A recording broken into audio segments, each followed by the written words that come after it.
Rugby League is back.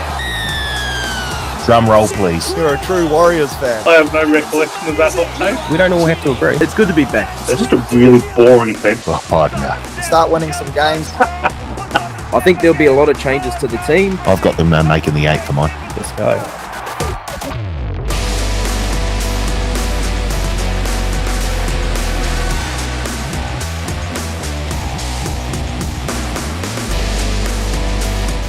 Hello, folks, and welcome back to the Advantage Line, TAB's Rugby League betting podcast. My name is Cal Tiley. That is Paul Mawate. Paul, sure was a big weekend.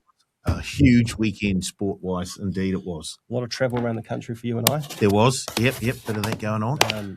One thing we didn't touch on last week was the work we did with the Warriors on Tuesday last week. Oh, yeah. Maybe we can touch on that. Yeah, yep, that was, it was work. It was good fun. Yeah.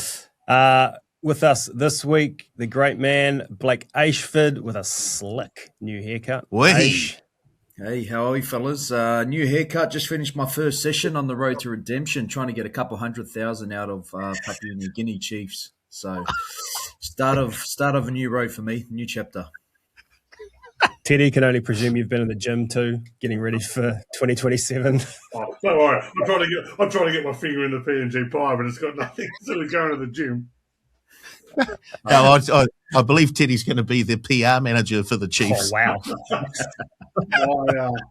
My only question for the team this week, though, is how are the Glen Halls there, Paul? I saw some of the videos last week, and I'm hoping you're doing a little better. Yeah, I'm not saying nothing. Oh, we did touch on it last week, didn't we? Yeah, we did. We did. Yeah. That video will be coming out soon, folks. Must watch. Good. Must watch. I'd still watch it daily, and it's a week. They could be bringing out Old School too. And I wouldn't anticipate them watching that more than watching this. So, good start. PNG, obviously, breaking news here on the Advantage Line. Broke last night that Jarome Luai has signed with PNG for the 2027 season. Bang. Massive get. I saw Alex Johnston's manager tried to jump the gun and say that he was the first signing. Turns out he's not. No. But Blake, huge get for PNG. And I think it's going to be an exciting next sort of 6 months to November 1 with a lot of speculation around other players. Well, a lot of the it's funny, isn't it? There was a lot of questions around would the actual tax-free dollar do anything? Would the players want to live over there? Well, I think they've already gone past the Perth Bears, who have been in business a lot longer. And good on Jarome Luai. I mean, congrats for getting the cash. I mean, you can pocket what your contract actually is now, and it's a good get not only, for PNG, but getting those young kids or other people to sign, I think is going to be huge for Papua New Guinea. So I think it's positive all around for Jarome, for the players, and also for Papua New Guinea. Teddy, if you're a betting man, you were a betting man, what price Nathan Cleary to PNG? He said he wants to test the market. They could throw $2.5 million at him. Well, $2.5 million to 1's about the price he'll be to go sign over there. He's 100% not the player that they're going to be able to attract. Like he's more chance of going over to either the Super League if the NRL buys him and the cashed up owners try to get him, or more like English rugby with his girlfriend over there. They're going to attract good players. I would say PNG are absolute certainties to make the top 8 in the first year, because they are going to get a lot of good players. But the players they're going to attract are players with a Pacifica background. There's going to be a lot of that. They're going to attract a lot of older players looking for a last payday, and they're going to attract a lot of young players looking for an opportunity. They're not going to get Nathan Cleary. Like, that's just not going to happen over there. I don't know, man. Yeah, can I put a little spanner in the works Go for there? It, Paul. And I agree with Teddy. It's a long shot. Cleary going to Papua New Guinea. His girlfriend is part Papua New Guinean, and I know that she's playing in the UK, but there's that connection. He could be the Prime Minister of Papua New Be Guinea. the prince, he might be the king of Papua New Guinea if he gets to the finals. He could reunite with Jarome Luai, best friend, who they had a lot of success with at the Panthers. He's had a fair bit. He had a fair bit of success post Cleary, post Luai too, I think. Yes, 100%. But it's always nice to get the gang back together, get the band back together. Question: have you ever had $2.5 million sitting on a table in front of you, Teddy? No, I haven't. But here's the point: if $2.5 million comes to me, I'm just like, well, that's compared to what you pay me, it's going to be a significant upgrade. Compared to what any other club's going to pay Nathan Cleary, they're going to pay him $1.5–2 million. It's not when you get to that level of money, then it becomes about lifestyle and it becomes about other choices. And I just don't think they're going to be able to get him across. I don't think there's any chance someone like Nathan Cleary goes across. Plus, there's the attachment with his dad. The only way I think they would get Nathan Cleary is if Ivan went and coached them. Look, sometimes at some point in life, you've got to grow up and leave home. And maybe leave mum and dad behind. Doesn't have a family, doesn't have kids. I tell you what, $2.5, $3 million for 2-3 years, not a bad way to set up the rest of your life. I think he's pretty set up for the rest of his life. That's the point I'm making. That I think you are completely set up for the rest of your life, whereas there are other players who, like Luai, who probably are. So LeBron James, and he's going to get another $54 million next year too. Like Americans are different. Let's just say that they're a different breed. They complain about losing 300,000 when they're on 54 million. So they're a different kind. Go live in a compound as well. I like the 1-2 punch coming from Wellington at the moment, backing each other up. Good start to programming today. It's good. But I have to agree with Teddy. I don't think it's going to happen. Probably 2 million to 1. It'd be a great storyline though, wouldn't it? The 7 and 6 from Penrith reunite. I mean, then imagine they go on and do make the top 8 and do make the top 4 and do these things. But that's all I think it'll be, a storyline coming from Wellington Studios. We've discussed this at length this morning. Having said that about Cleary, I do think there are Penrith players who will go. And I think Brian Toller is one player to absolutely watch as a potential signing. And I think they will attract a lot of quality players. Like the story that's not really being talked about now is that the Perth Bears and what an absolute debacle they are right now. Like the reports are out that the NRL want Mal Meninga out as coach. They've done almost no work. They've lost the head of football. He's left. The CEO has turned out to be an absolute fraud in terms of being a big mover and shaker in Perth. Has not proven to be that. Who's the biggest player they've attracted so far? Nick Meaney, Josh Curran. They've attracted a lot of journeyman fringe first graders. They've had a year and a half jump on PNG.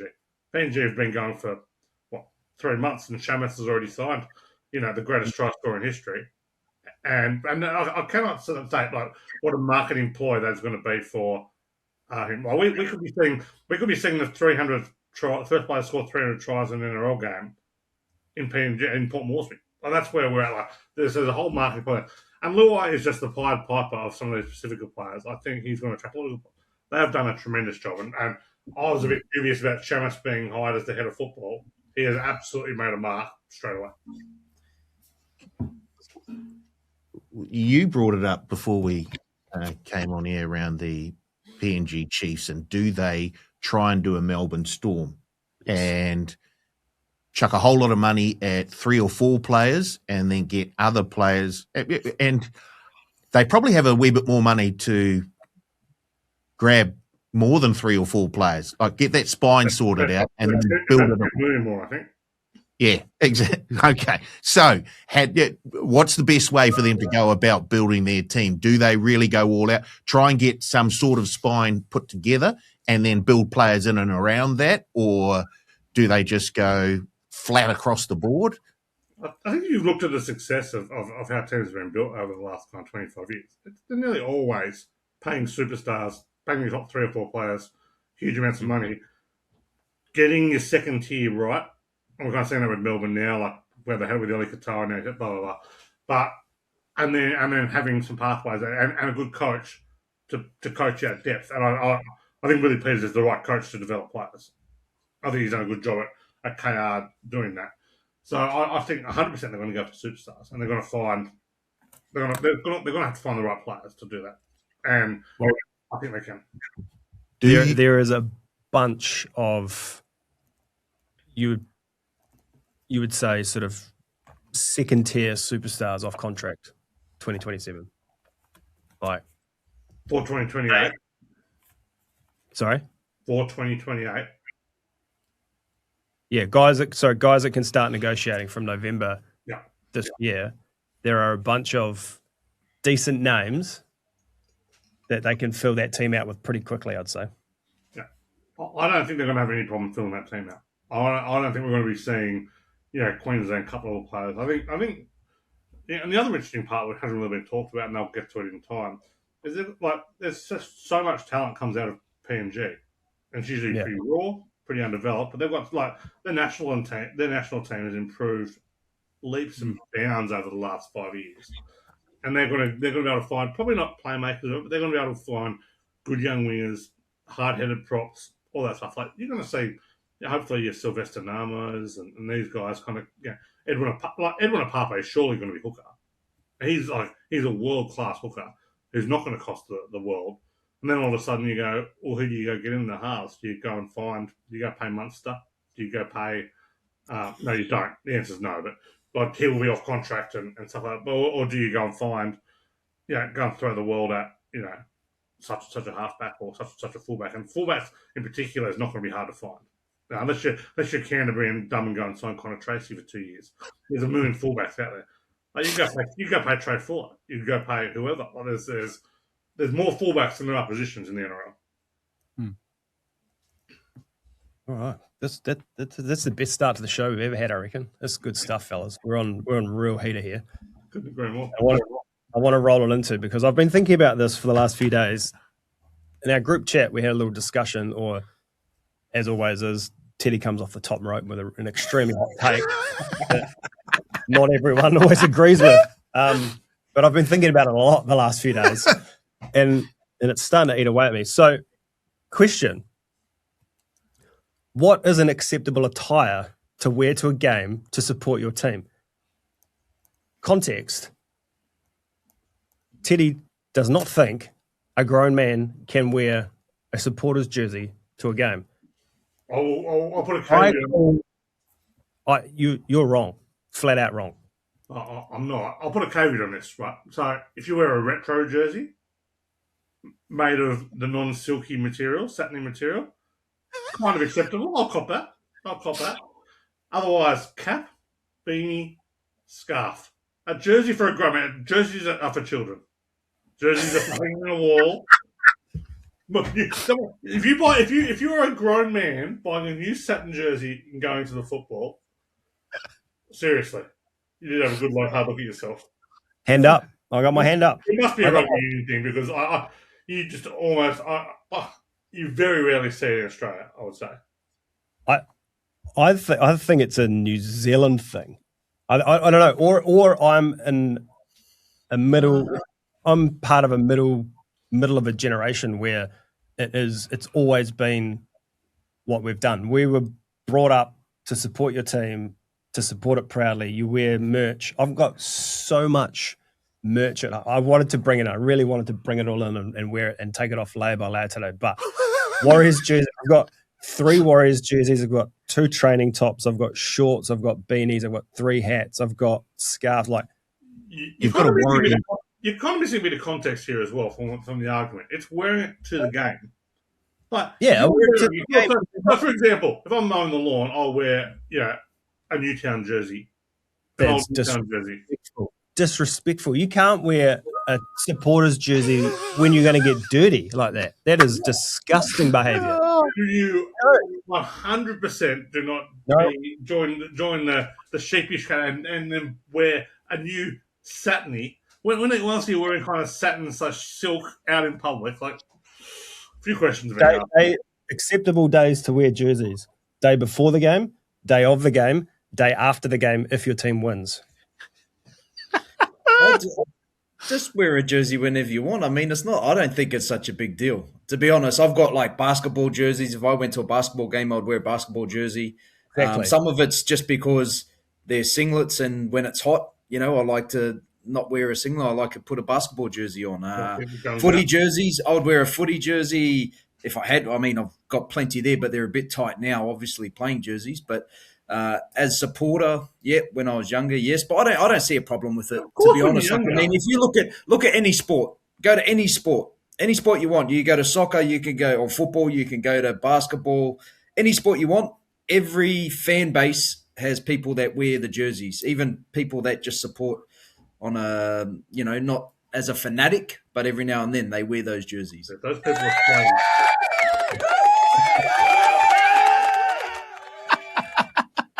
Paul, do you wear jerseys to the game to support your team? Every now and then, yeah. Yes, you do. I've seen it happen. Yep, I do that. That doesn't bother me. I expect it more from you, Paul. Nick Tedeschi, you are wrong in this situation. You are flat out wrong. Yeah, I have lost 3-1, but I'm 100% not wrong. I'll go to the grave on this one. It will be good to see the comments, though, and see what the people reckon, because you know what, Teddy, I will say this. There are a couple of people that I've heard that are along the similar thinking that you have, that, grown men shouldn't wear jerseys. Okay. You look at baseball, MLB. Grown men will take a glove to a game as well as the actual gear.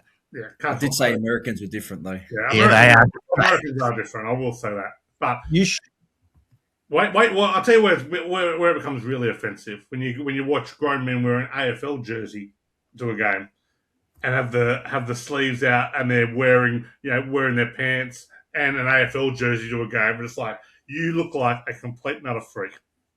Yeah, I can get behind that take. Yeah, I can get behind that one. This may be Teddy's bias against the AFL coming through here, to be fair. You would have had an absolute field day at the stadium on Saturday night, Teddy. Oh, Every second I've seat. been in New Zealand for 3 years when it came to fashion.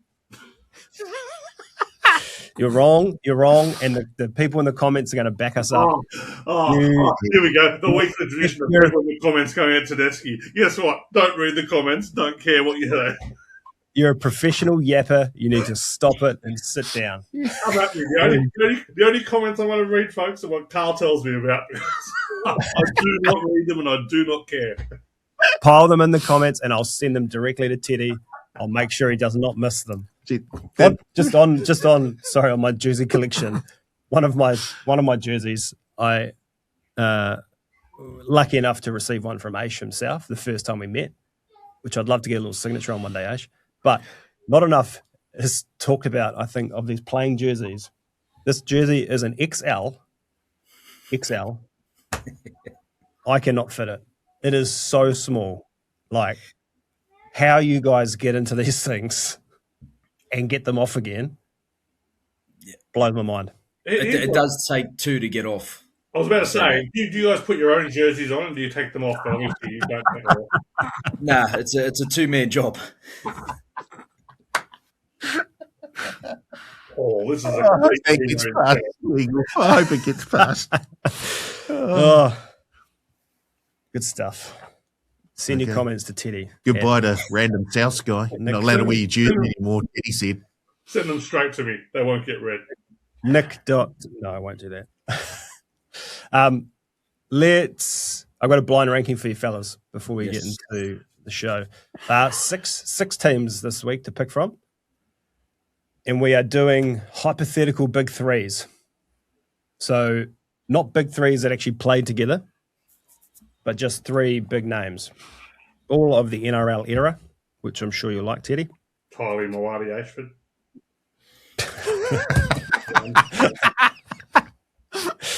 I'd love to hear where we sit after this list. Let's go. Team number one, Cam Smith, Darius Boyd, Shane Webcke. You got 6 spots. Say that again, Cam Smith. Darius Boyd, Shane Webcke. It'll be a good team, but it's going to be a boring team. Yeah, I'm going to go 2. Yeah, 2. I'll go 2. Give us some room for Joey and stuff. Mm-hmm. Next one, Joey, Inglis, Lazarus. Oh, 1. Wow, That was quick. Joey throwing Inglis. I'll score 1,000 tries. Yeah. JT, Brett Morris, Sam Burgess. 3. Probably should have been 2. 4. Burgess played Union, so he gets downgraded. That's not my thinking. I'm gonna go 4 just because I think there's one that'll slot into a 3rd. Yeah. So we all HNRY agree. We don't like Union, so This is the Tedeschi and Ashford show here, Paul. Yeah, You need to I know. Assert some authority here. Well, You need to get an argument with it, Paul. Like I need an argument. I'll wear my supporters jersey next time. someone seems like he had a big weekend, if you ask me. Next one. Darren Lockyer, Anthony Minicello, Petro Sivanasiva. Right there, number 3. 5. 5. Wow. Okay, so what do we got left? 3. 6. 3 and 6. Next one. Cooper Cronk, Steve Menzies, Paul Gallen. 6. Yeah. What did you say, Paul? 3. He's just Yeah. 3. I said 3. 6. I'm not sure why you said yeah. 6 and 3. Okay, so deciding vote once again. Trying to figure out the other playmakers that will be in a 7 jersey. So I'm guessing Cleary's got to be in there. He's the only one. I'm going to go. Well, who's the other fullbacks? I'm going to go 6. Okay, Sorry, Paul. again, Paul. Last team, Brad Fittler, Billy Slater, Ruben Wiki. Oh, yeah, 3. Yeah. Number 3, Yeah. easy. No, Really? happy with that. Happy with that? No, you're not. You No. didn't get a say in anything. I'm going to say it. A lot, but he's happy with it. Happy with it. Okay, Yeah. so Joey Johns, Greg Inglis, Glenn Lazarus, number 1. And I can't remember what else you had. I just say that team wins by a country mile. Yeah. Joey Inglis and Lazo. They jumped double-digit favours over every other team in that. Okay, good stuff. Paulie, over to you. Betting recap. Oh, boy. I look so surprised. You knew it was coming. Yeah. Yep, here we go. So Start with Blake. He's low. Energy from Whitey is low. We'll start with Blake. Oof. His best bet, Dogs 13 or more. No good. Woof. His try scorer bet, here we are. I stopped it. We call him the hot stopper. Milky Jenkins to score 2 or more tries. He didn't even score 1. He did not even score 1. I heard a take on the Milky Jenkins the other day. He's too white and pasty to be backing in the daytime. You can only back him at night. too much SPF 50 on the head. Oh, Blake, how did you do it? Your same game multi, Blake. KL Edo to score a try, Tommy Dearden to score a try, and either team to win by 1-12. Mate, there was big blow-ups when they got that try right at the end. And I'm just glad he missed that goal. It was filthy. I'll tell you how good I backed Sam. I was all in Sam Stone Street to score a try. The winger in an 80-point game didn't even get close to scoring. That's how good I'm going. Yeah, we'll get to you, Teddy. Don't worry. That same game multi paid $13.30. Very nice. And then his anything bet, To'o and Milky to combine for 2 or more tries, the Panthers to win by 13 or more, into Adokar and Kohler to combine for 2 or more tries, and Manly to win by 1-12. Unlucky there. Blake was up $182.50 off that same game multi for the week, and he is now up $328.25. Jeez. 328.25, was it? Yep. Surly, his best bet was the Sharks. No good. His try scorer, also in the Penrith game, McLean. His same game multi, Alofiana Khan Pereira and DWZ to combine for 2 or more tries, and then the Hammer to score a try and the Waz to win. Oh, unlucky. And Hammer's got a terrible try scoring record against the Warriors. Herbie Farnworth doesn't. He does not. We'll get to that a bit later. His anything bet, I think he called it his centre of attentions or centres of attention. Errol to score a try, Farnworth to score a try, Ruben Garrick to score a try Hey.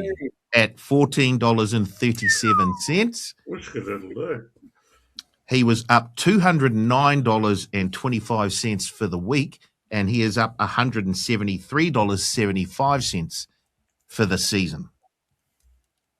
Nice. Carl. Nice work, Silly. Best bet, Panthers minus 12.5. Bang. You hear that, Teddy? What I've heard that one? Oh, you're just telling me last week don't back the Panthers minus 12.5. It's just warning you. I ended up backing the Panthers. Carl's try scorer, Josiah Karapani at $2.05. Bang. Is same game multi. AJ to score a try. Trell to score a try. And either team to win by 1-12. No good. And then is anything bet, the lowest scoring team for the round to be the Newcastle Knights at $5.60. No good. Carl was up $47.50 for the week, and he is up $103 flat for the season. Just like Melbourne Storm. Just score one more try, two more tries. They were lucky to get the one try. I know that. But otherwise, of the other 7 games, the Knights were the lowest scoring team. I'll just check if that's a betting option. Okay. Teddy. Best bet, over 52.5 in the Roosters-Dragons game. Bang. Try scorer, Simi Sasangi. Refund. At 255. Your that as a refund, did you, Paul? He didn't play. It's a refund, Teddy. It's a refund. Relax, my God. Because the right centre, Matt Timoko, just walked through and had me cursing the entire time. Your same game multi, Roosters to win by 13 or more, Teddy to score, and some guy called Hugo Savala to score. Unbelievable. 62 points. 62 points. The blood couldn't get over. Did he get denied? Didn't he score one and it got reversed? It got pulled back. Yeah. And Teddy's anything bet, Raiders to win into Sharks to win. No good.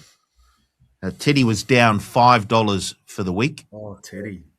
And he is down $12.75 for the season. Oh, Teddy. Did you get that nugget eating going? Me, best bet, Rabbitohs as outsiders. Oh, yeah. We get the full commentary now. Try scorer, Herbie Farnworth Ooh. at $2.50. How good? Just quietly, how good's a little grubber kick and chase? Well, yeah, I know I shouldn't mention it. Not when you're in your own in goal. Oh, you probably shouldn't do it. I reckon you would even enjoy this, Teddy. I can't imagine you've seen it, but in the rugby union, who was it? The Chiefs. Chiefs versus the Drua. The Fijian winger, fullback fields a grubber in goal, and then tries to get out of his in goal by grubbering it himself, and he kicks it straight to an opposition player who scores a try. It was amazing. But not from the not from like a step behind the try line. We're talking from almost on the dead ball line. Yes. It was amazing. Game for morons. That's why rugby league's the game of the Pacifica. Right. My same game multi. Either team to win by 1-12 in the Cowboys Sharks game. Burns to score a try, and Kennedy to score a try. No good. And then my anything bet. Which Burns you wanted in that game, Paul? What's that? Did you specify which Burns? I thought you were cheering Billy Burns in that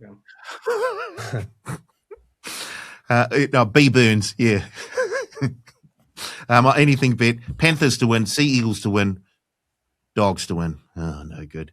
I was up $92.50 for the week, and I'm up $451.25 for the season. Wow. Wowee. Some catching to do there, Teddy. You possibly there's no way you could let this slip from Don't you. try. I There know is what you're no trying to way do. you could I let this know slip what you're from trying you. to do there, and it's not going to work. Give us the moral, Teddy. Moral. Did Teddy just say something there? Hey, as a collective, we're up over $1,000 for the year, even with Teddy's minus. I didn't hear him. So I hope Advantage Line punters are following along. Is he still on? What? Teddy. I can't.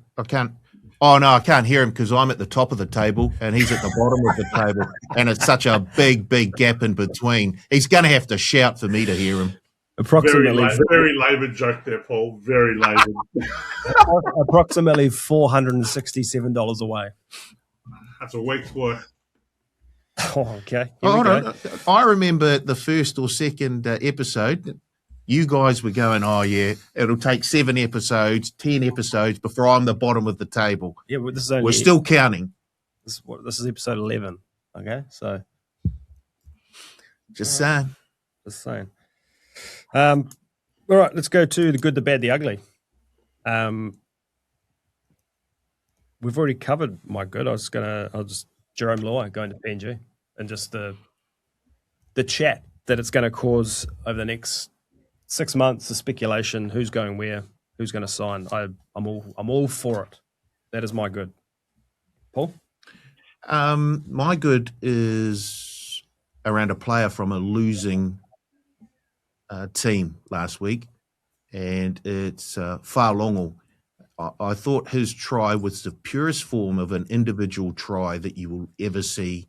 He kicked the ball off, regathered himself, had no one really running any sort of dummy runs for him, and split the defense to pieces and scored, going over in the tackle, showing a bit of strength and goal at the same time. I just thought it was one of the greatest individual tries, even though it was in a losing effort.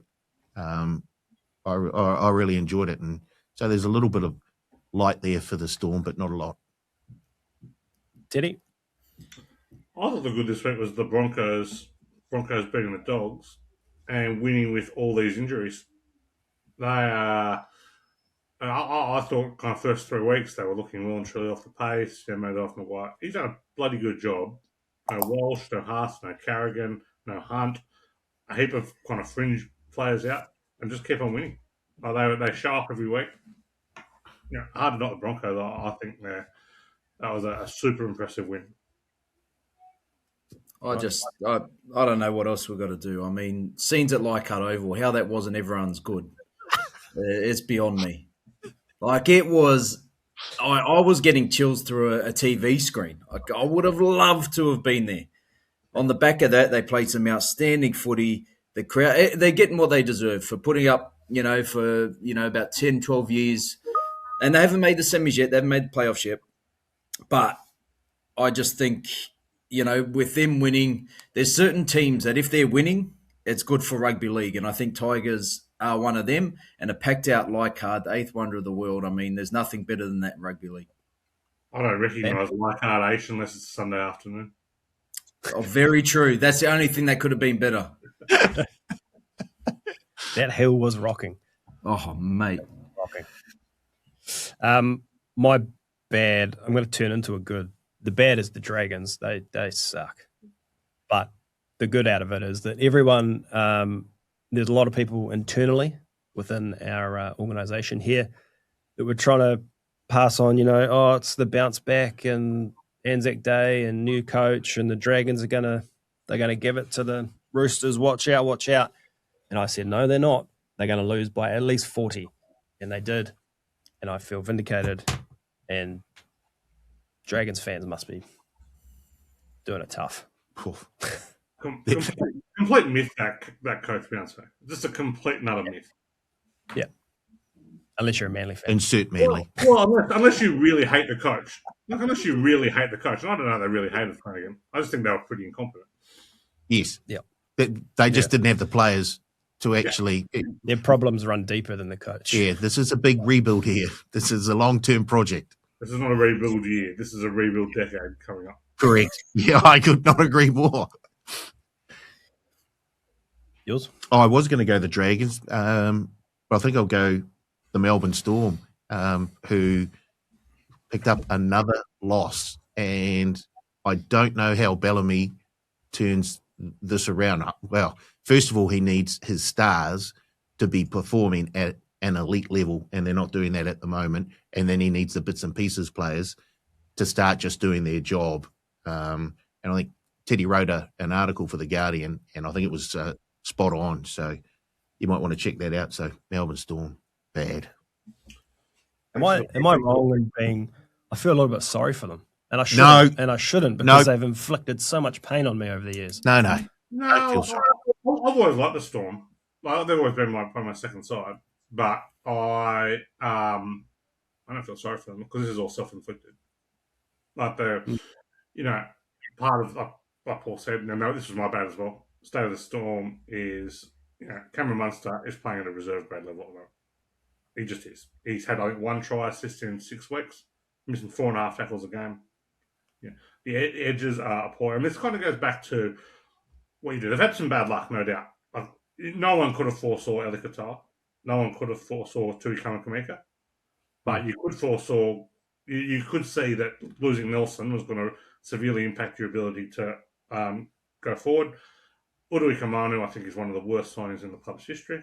He's doing a solid job, but like what you can get from a $200,000 player, what you can get from an, that's just not how the Storm build their salary cap. That's kind of where the issue is. You don't have, when you sign 3 players to huge contracts, you don't have flexibility with that second tier.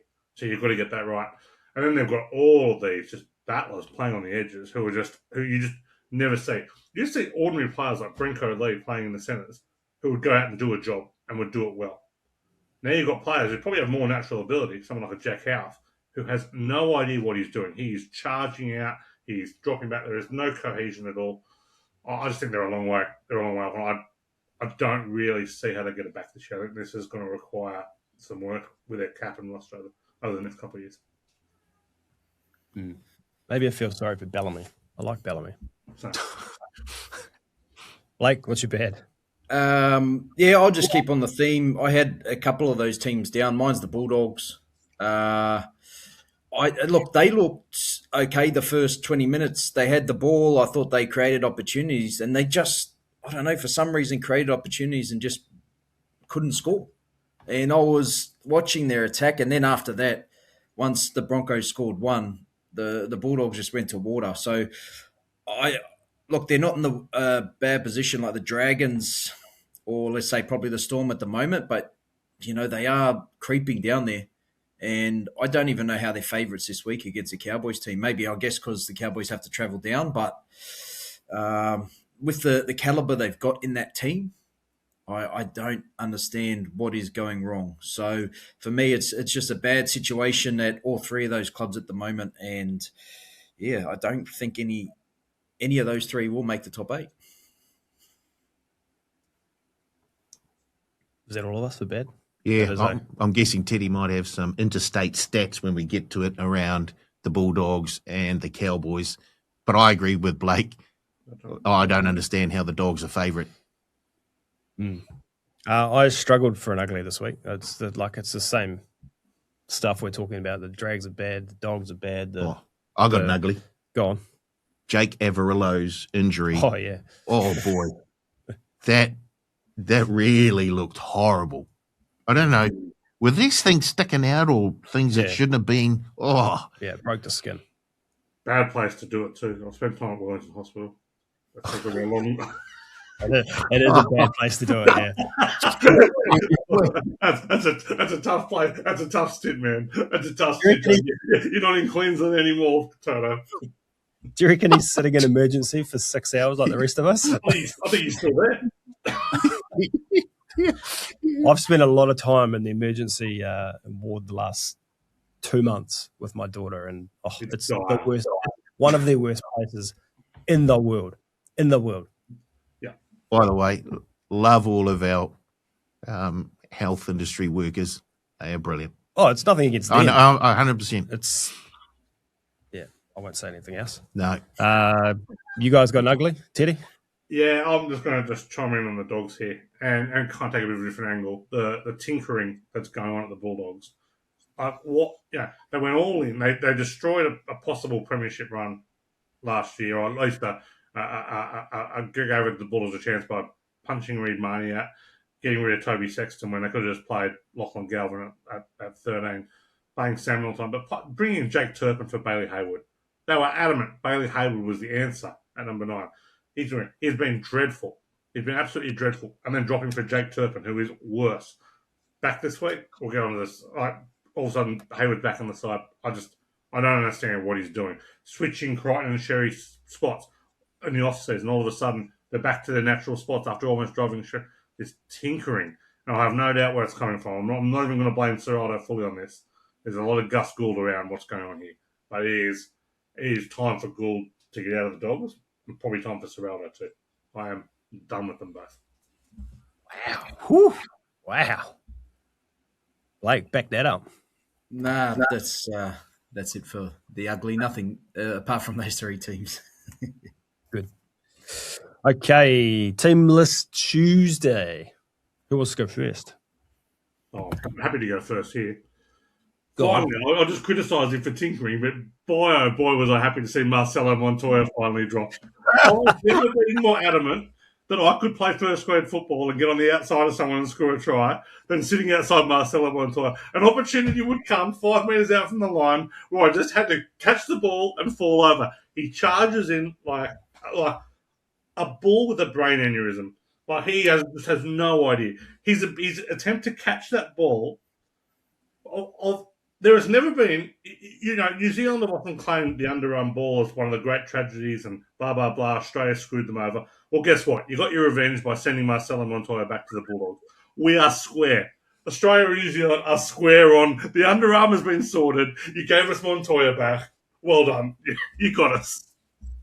He is the worst first grader. He's down on confidence. His body doesn't work anymore. He can't run. He's all over the shop. I can't believe he played as long as he did this year. About time he got dropped. He'll be back. He'll be back. I know. That's the worst part. I also know that. Blake, follow that up. Yeah. Well, mine's, I don't know if anyone's seen the Raiders team list. It's interesting. I guess there's a couple of factors. Yep, they have injuries, but Saturday afternoon, 3:00, Jaden Brayley in at hooker. In at 13, which I don't mind, but you've got Starling and him, so smaller bodies, but going to be very nippy. I like the 1-2 punch there. The question is around the bench. You got Sevi Stewart, who's a fullback, quite tiny, and you also got Dane Laurie there, who can cover fullback in multiple positions. So you're light on the forwards, but what I like about Raiders is it looks like they're going up there to play fast. You're going to ask for big minutes from, obviously, Tapine and Horsburgh. But I really like the Raiders in this game, and I think they have a chance to win this by a bit. Like I said, I love their makeup, and I don't think this is a lineup that can sustain first grade in multiple weeks. But going up there, hopefully sunny on a Sunday afternoon, I think it's the right team to take up there. And I reckon it's smart coaching by Ricky Stewart. Be interesting to see what game plan they actually go ahead with. If it is that, stick to the middle third with those fast, nippy players. Yeah, nice. I've got a couple. I'll take one and we can come back to the second one. But the Knights, obviously, a couple of big ins for the Knights. Ponga and Best back. I think they've got their first choice back line. So the first couple of games, we saw what they could do. It'll be interesting to see how they go this weekend and whether or not those ins will make a difference against the Red Hot Souths team. Lukey Met back on the bench for the Warriors. I hope they don't have to use him. I hope he gets another week's rest on that hammy of his, and then he gets another big rest after that. So when do they make the call on this? Like, obviously the Warriors are winning. Yeah. But he is your number one man. They have to make a call on this at some point, right? Yes, they do. Personally, I think they'll just let it play out. I think if Tanner Boyd continues to keep winning, I think that's the way you go. Tanner Boyd and Chanel, if this team keeps winning, I think you stay with it. You stay with the hot hand. I know you and I had differing views on the weekend, the Tanner Boyd. He made some mistakes. I thought some of his things, though, were his decisions, when to go left, when to go right, were pretty good. His kicking game wasn't that bad. I think they stay with him until there's a situation where they're forced to make a change. Whether it be you lose a couple in a row, or you're not happy with the way they're playing, or there's an injury. Because also Tamati Martin's on the extended bench as well this week. Yeah. So it's starting to get packed up. Let's just say that New South Wales Cup team will probably win by about 40. There's an old saying in the NFL, though, that if you've got two quarterbacks, you've got none. And I think you can't have two big dog alpha starting halfbacks at a time. I think you've got to go to Metcalf sooner rather than later. Well, when you think about it as well, if you prepare for the future, I know Tanner's off this year, and I don't think the Warriors will be able to afford what he will go to the market and get. So, Well, we live in. Well, He'll be at the Dogs next year. I read something this morning saying he's pretty close to re-signing. Oh, really? Yeah. Well, I mean, if he is, I don't know what the offer is, because Lukey Met's obviously still there, unless there's some money. I was just thinking, what he could go and get after being a number 7 in the team that's coming second at the moment. There's a chance there to make some good coin out in the open market, where halves aren't really. There's a lot of positions and teams that need a halfback. So, if he does resign, I mean, that's more headache for the Warriors, I guess. Yeah. Okay. What's next? Stat chat. I'll go first because I'll stick with the Warriors, or the Eels rather. The Eels are the 6th team in history to concede 20-plus points in each of their first 8 games of the season. I'm so happy to see the Jason Ryles bubble burst. It really made me a very happy man this year. So, well, I will say this: don't have a strong view on the game, but the Warriors, pull out the stat, Warriors 9-24 against the spread when favoured by 4 or more. So they'll probably win snot colour, as they always do. Well, when Sutton's the referee, the Warriors are 12 losses, 3 wins out of 15 games. So Sutton's there; he's refereeing this week. So just a little thing there, Carl. Just the way he's walked off. Okay, before he comes back, I'll add to it. The Eels have won 7 of the last 10 against the Wars. Oh, he's turned around. And they won 2 of the last 3, haven't they? I believe. Indeed. What are we doing here, guys? No, I'm not saying. You just asked for a stat. I still reckon the Warriors will win, Carl. I do too. I'm just saying. It's weary. That 7.5. It probably leans into Teddy's stat. If we haven't learned anything this year, the one thing we should have learned is this Wars team are stat busters. They bust stats up, and they're going to do it again this week. Last week, they fulfilled it perfectly. They kept winning, and just not covering. Wonderful. So is that all of our stats on the one game? No, I'll I should have stat. Yeah.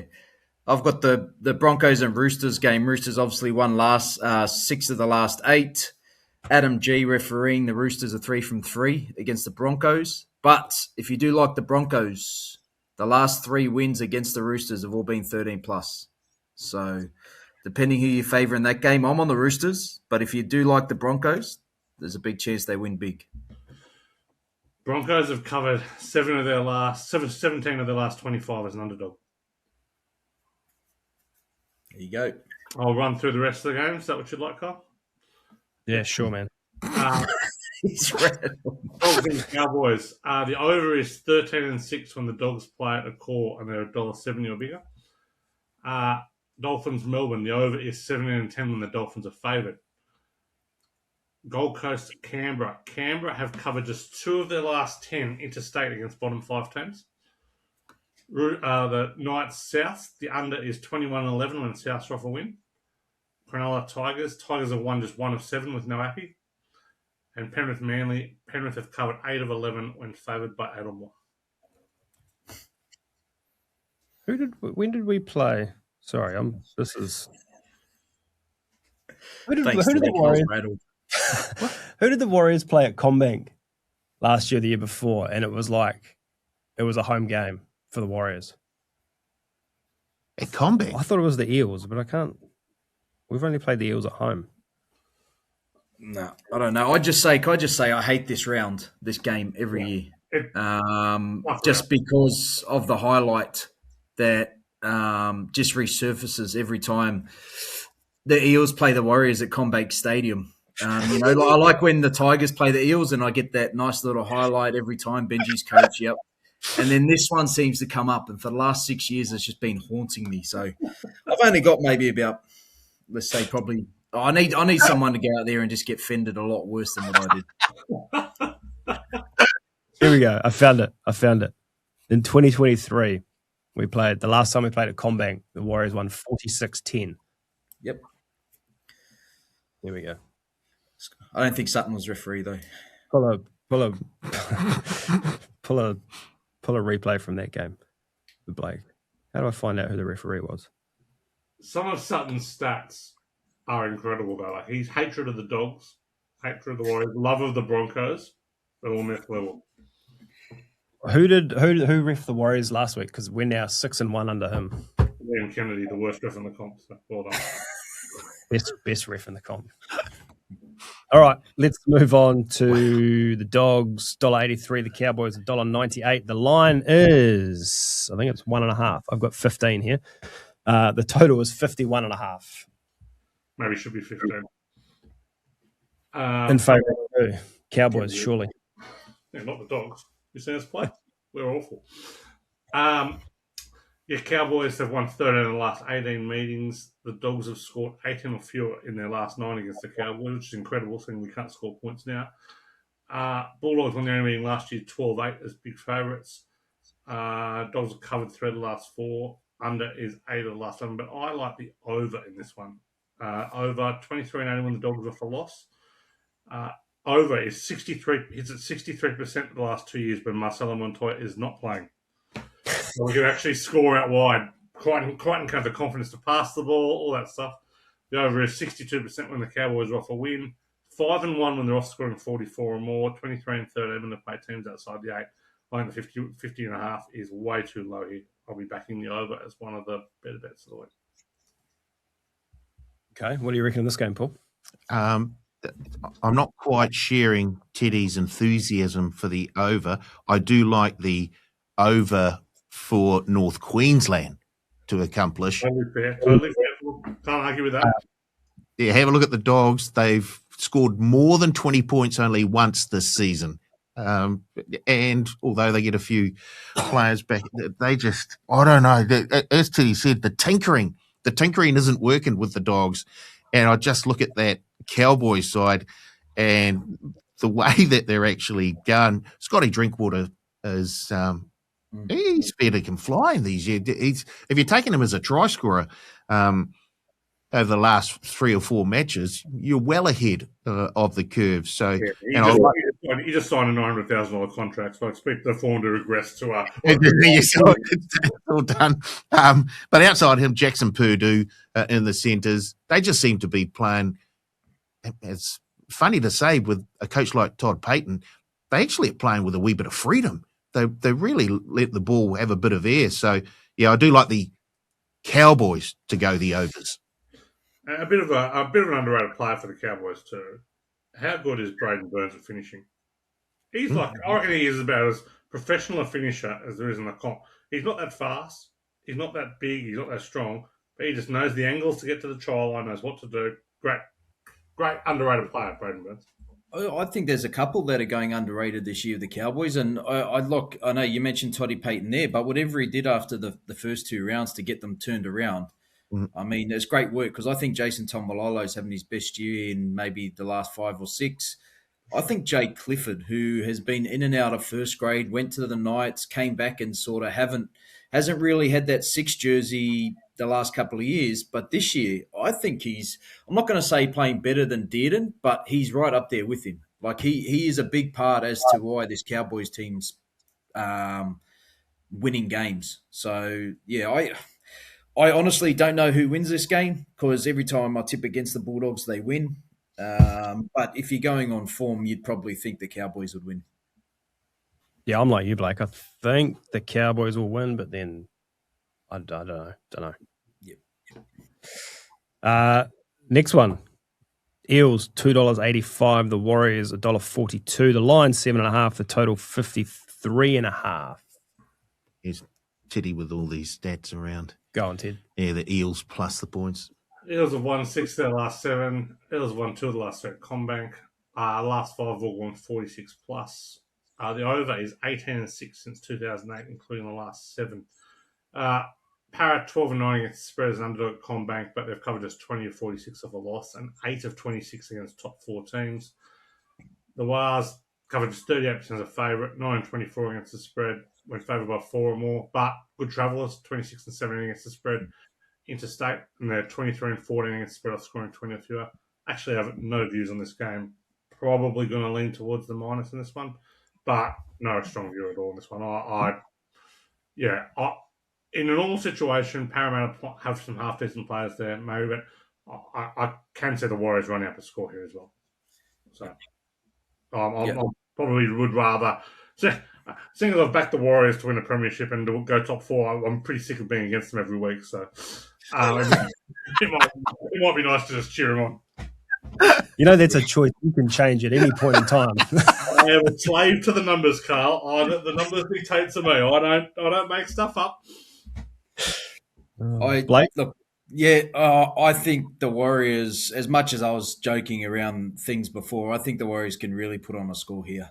I think the best thing about last week is they were so poor, the Warriors, in my eyes, and they still won the game. And the best thing the Warriors do is their kick chase and their first 3 tackles, but also their middle third of the field. They're winning when they've got the ball, and they're winning it when they don't, when they're defending. And I think, we can look at the Dolphins' tries, and yes, you can say the edges sometimes weren't where they're supposed to be, but if you go back to the other weeks, they slowed the ruck down in the middle so much that the back rowers like Lecca and Capewell could get to those halves and make them play early. So I think the Warriors with this would have looked at last week's game, how they got rolled through the middle. The Dolphins, I don't think anyone was expecting that, for them to come through the middle. And I think they're going to tighten that up. So I think defensively they're going to be pretty sound this week, the Warriors, and their attack I don't think is a problem at all. I think looking at the forward pack, like the Eels, it's not a great forward pack. And then you look at the Warriors, I think if anyone's coming through the middle, it's the Warriors, and they're going to kick down that door and just give the halves plenty of time to do what they do. I am so interested. Hard workers, right? Like they're just hardworking toilers, and like against like maybe a pack like Manly, you can kind of go with them a little bit. But we saw what Homoli did to them as well last week, ran for 225 metres. Well, the Warriors are full of players like that. Yeah, the way Aaron Clark played, and those 2 massive breaks he made, he's in some exceptional form. I'm so interested to see what they do with Metcalf. I'd hope that we're up by 20 with 20 minutes to go, and they've still got a change there, and they pull Turner off and give Met 20 minutes to just sort of have a run. Don't do that. I think they've just got to play him if he's right. If he's not right, don't play him. Look, I think they will save their interchanges. Right, I think you're right, Carl. I don't think unless there's forced interchanges, the 2 changes will be Aaron Clark off, James Fisher-Harris off, Dimitri Vaimonga, Tanis Dowell-Smith on. They're the changes we know that's going to happen. So without any injuries, you might see a Jacob Laban later in the game. And then it's either a Healy on for Wade or Metcalf goes there. Olufiana Khan Pereira. He's, I think, $3.75 to score 2 tries, $8 to score a hat trick. Like Burns, he's a finisher. He's got a wee bit more speed than Burns, to be fair. And if we do get that penetration up the middle, there'll be masses of space on the outside. He doesn't need a hell of a lot of space to find the way to the try line. So this is not a Blake Ashford, Milky Jenkins type of situation. I will not stop AKP. He will be scoring at least 1 try, and I like him to score at least 2. Okay. Next one, Sharks $1.52, Tigers $2.55. The line 6.5. The total 53.5. I said to you boys before we hit record that the Tigers were one that stood out to me as a big play this week, but Coruscant a big out. I don't know. I think it'll be close, or they might lose by 30. So I'd either be close or a big margin. Yep. Could be, Stop it. could be close or it might not be close. We just don't know. You never know. We will never ever know. Yeah, not only Coruscant, Buller has been so important to their attack as well. Like he is really developing into a very classic fullback. And I think we're talking off air. Pierce Paul, I think, has been close to their best this year. He has been not only making 40 tackles a game, his ability to be a danger on the edge and open up that right side has been really important for the Tigers. So, look, my first thought looking at just the numbers were the Tigers, but I've got to come around to the Sharks with all those outs here. Sharks have won 11 of the last 14, won 5 straight at Shark Park against the Tigers, on the last 2 at Shark Park by 26 plus. 21 and 14 against the spread for loss, 21 and 13 against the spread at Shark Park, 9 and 5 against the spread at Shark Park of a loss. Tigers are 1 of 7, no Appy. I would normally have been worried. Talakai in the centres, he's so easy to get around. He's just not a mobile player, and got exposed badly last week. But no ball. I think that really hurts their ability to take advantage of there. So I'll be with the Sharks minus. Not a huge amount of confidence, but I'll be with the minus again. Yeah, I was all in the Tigers this week until, obviously Uppy Coruscant, Dream Buller and Kai Pearce-Paul. They don't have the same depth as a lot of other teams. Definitely in the spine area. The 9, the halves, the fullback, like Taruva's having to move from a wing, which you can sort of cover your wingers. Their outside backs aren't too bad, but in the number 9 jersey, I don't know. Like if the Tigers can win this, I'm almost ready to declare them a top 14. To be honest, like and you can't argue with consistency. Them and the Rabbits have been the most consistent. You look at the losses. The Tigers only lost to the Broncos by 1. They lost to the Bunnies by 4 after having, their halves ruled out for the rest of that game. So Tigers are one of the most consistent teams in this competition at the moment. If they can somehow get up, I'm ready to declare them top 4, but I can't see it happening. They haven't conceded more than 22 all season, which is pretty remarkable for the Tigers. Your thoughts? I was big on the Tigers before all of the outs. I just think I'm still not convinced about the Sharks team.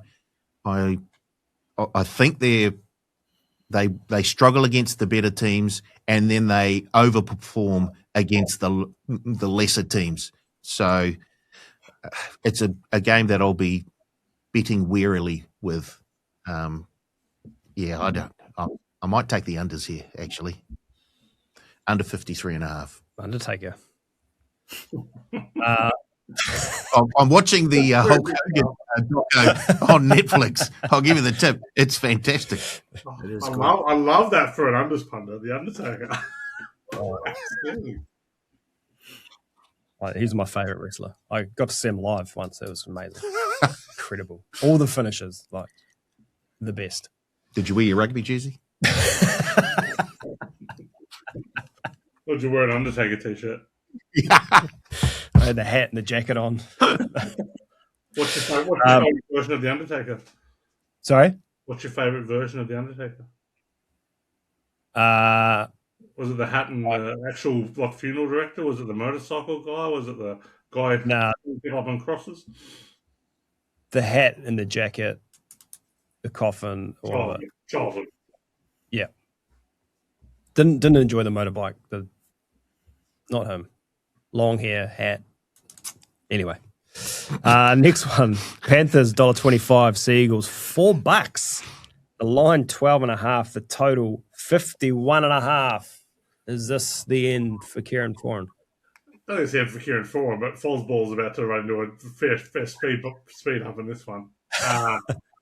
Yeah, chips in Panthers in this one. I think I have to check. Homoli, I think, is out for Manly. Is that correct?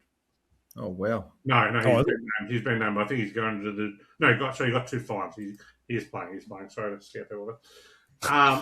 Doesn't matter though.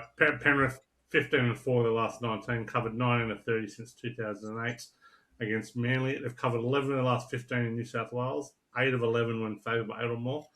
They win at 75%, cover 58% with Cleary and Edwards. Manly, they've covered just 17 of 40 off a win, 13 of 30 off conceding 18 or more, and they've covered just 3 of 9, no turbo. Got to be with Penrith in this one. I like the Sea Eagles plus the points here.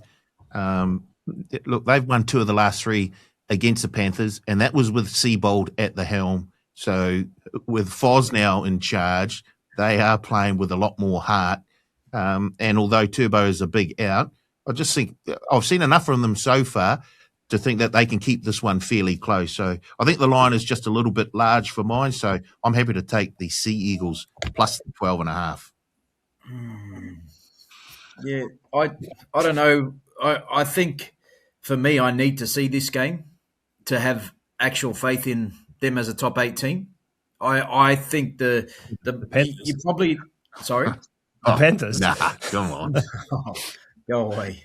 The Seagulls have beaten the team currently in 8th position, 12th position, 15th, and 17th.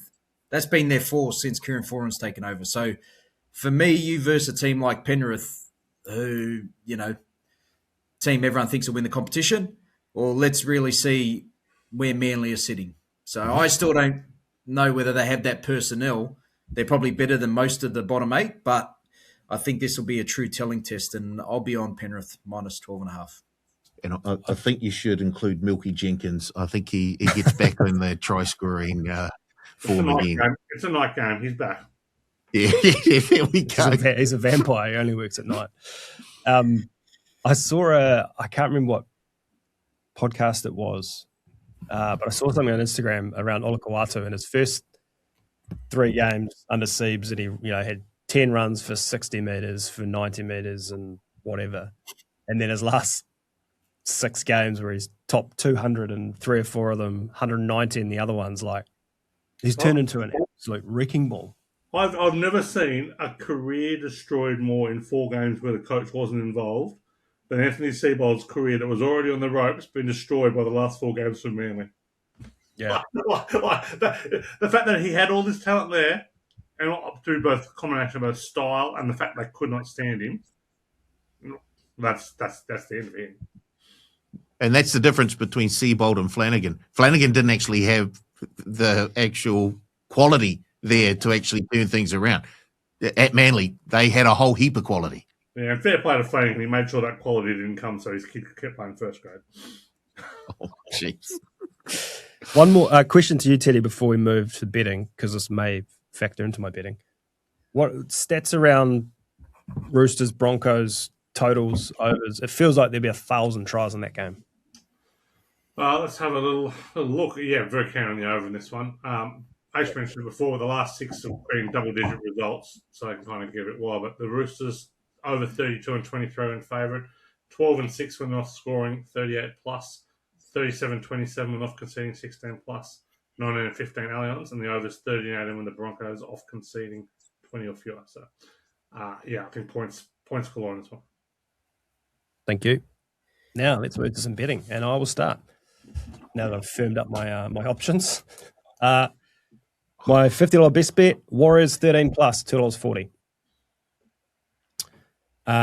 My try scorer, Marky Mark and Karapane, 2 plus combined at $2.25. Same game multi, Bunnies, AJ, Fletcher Sharp at $6.26. And then in the Broncos Roosters game, 61 or more points at $3.40. Paul. Go to those guys. No, Paul's still working. No, because I filled out the sheet and it's disappeared off the spreadsheet. It has copy everyone's bets again. Actually, I'll go to Silly because he sent his in again. He did apologise too. Sorry? What did he apologise for? He was supposed to be here again. Oh. Best bet for him, AKP and DWZ, 2 plus combined at $1.70. Try scorer bet, Fletcher Sharp, $2.35. Same game multi, Preston, Drinkwater, either team by 12 or less at $8.12. And then anything else, he's coined it, if you're not first, you better be second or third. AKP and AJ, both first, second, or third try scorers at $10.06. Nice. Not bad. Yep. Teddy, you want to go? Yeah. Best bet over 53.5 Dolphins Melbourne at $1.90. There's plenty of points in that one. 8 on try, Arama Howe, Titans back right, $2.85. Same game multi, Hammer, still far longer, Herbie Farnworth, all scoring tries, $5.34. And any other, AJ Brimson try up against Matt Timoko, anyone can score there. Into Souths, Sharks, Penrith, all win, $8.96. Nice. Blake? Best bet, the Bunnies over 4.5 tries, $1.83. Try scorer, Savilio Tamale, $2. Same game multi. I've gone the Titans game. Either team 1 to 12, both to score 20 points. Weeks and Strange, both try scorers, $13. Ish. And my anything else is the Roosters, Warriors, the Sharks to win. Milky Jenkins, 2+ tries, $7.86. You just lobbed that out of the end, haven't you? I did. I had Penrith to win, but I thought, you know what? We'll just bump it up a bit. We'll put Milky in there for 2+. Oh, gee. Paul? Best bet, Dolphins, $1.65. Try scorer bet, Lufiana Khan Pereira, 2 or more tries at $3.75. No, get out of it, Teddy. $1.65. Oh, this is Mike Whitney at the end of the test match. Just get the banner. Oh, wow. I'll just check the standings for the season. Up 451.25. This is what Blake did last year. At the top of the table. Right. He was getting 30 shots. I'll just check the calendar to make sure this is not September when it finishes. No, it's April. So I will repeat my try scorer bet, Alufiana Khan Pereira to score 2 or more tries at $3.75. My same game multi, it's from the Titans Raiders game. Faimani to score a try, Weeks to score a try, and AJ Brimson to score a try. That comes out at $11.13. And my anything bet, lowest scoring team for the round, the Parramatta Eels at $5.20. Okay. There's a lot there. Remember, folks, we're $1,000 up as a collective. 4 out of 5 are up. It'd be 1,012 up if it was only 4 of you.